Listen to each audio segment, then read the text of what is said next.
Ah,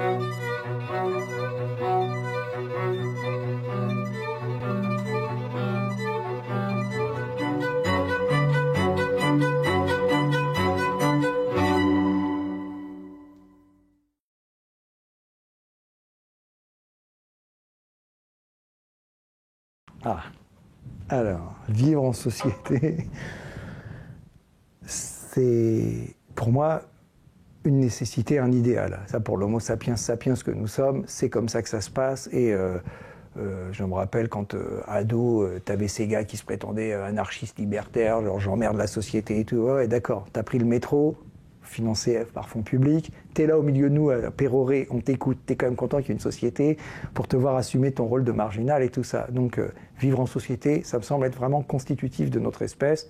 Et globalement, c'est un gain.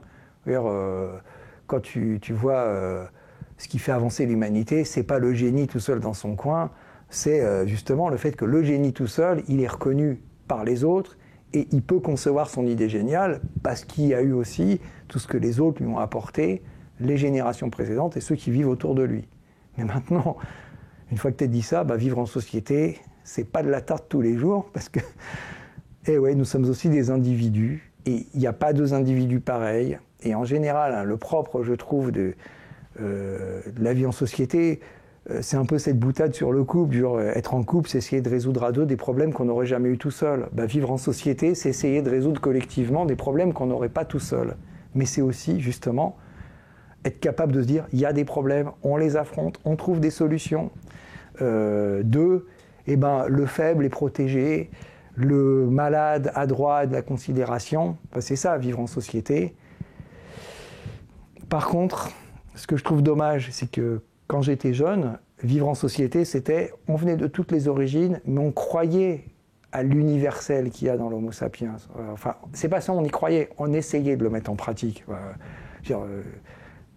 Combien de fois j'ai participé à des manifs pour le droit des Palestiniens où tu avais des copains juifs qui venaient avec leur étoile de David à côté d'un mec qui avait le kéfier et ça posait aucun problème. On était là au nom d'une cause qui était le respect des droits de l'homme en général, appliqué au cas particulier palestinien, mais c'était notre humanité qui était en jeu.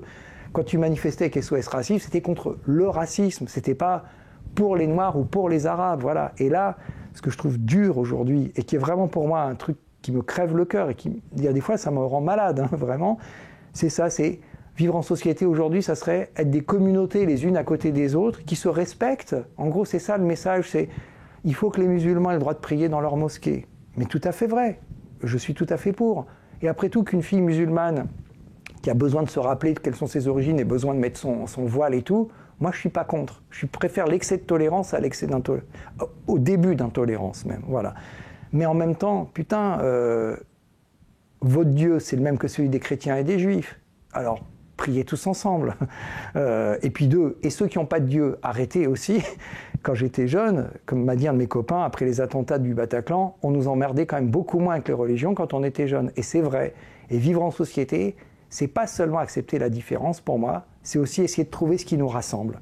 Et ça, on l'a un peu perdu à mon sens. Enfin, quand je dis on, heureusement, il y a encore des gens qui y croient et qui essayent d'agir dans leurs assos et tout ça, mais ça manque un peu. Et alors, avec l'ambiguïté, parce que c'est vrai que j'ai vu chez mes adolescents, j'ai quand même vu maintenant depuis 30 ans des tas de générations passées, est arrivée l'époque où ils ont commencé à se vanner sur leurs origines, ce qui était des blagues horriblement racistes. Maintenant, c'est un progrès. Quand un Portugais se fait vanner par un Arabe, mais que l'Arabe accepte que le Portugais le vanne sur son côté arabe et tout, et qu'ils en rient tous les deux, tu te dis c'est un formidable progrès, parce qu'ils sont en train de désamorcer le discours raciste. Mais quand maintenant, on se vanne entre Arabes sur l'islam, on ne tolère pas que ça vienne de l'extérieur, ou on se vanne entre Portugais sur le fait que dans le quartier on est tous maçons ou concierges et tout, mais si les autres le font, on va trouver ça inadmissible. Voilà. Et puis c'est qu'en plus avec ce genre de blague, à quel moment commence l'intention raciste aussi ? Il faut se méfier, c'est dangereux.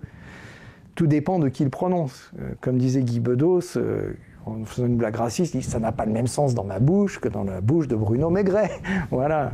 Et effectivement, quand j'entends un copain juif faire une blague antisémite, je sais que ça n'a pas la même valeur que si c'était un dirigeant nazi, quoi. Voilà.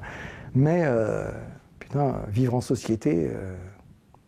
Alors, en plus, un truc personnel, c'est que ça, je découvre un truc, c'est qu'en vieillissant, tu as quand même des rigidités dans ta personnalité avec lesquelles tu as de plus en plus de mal à composer.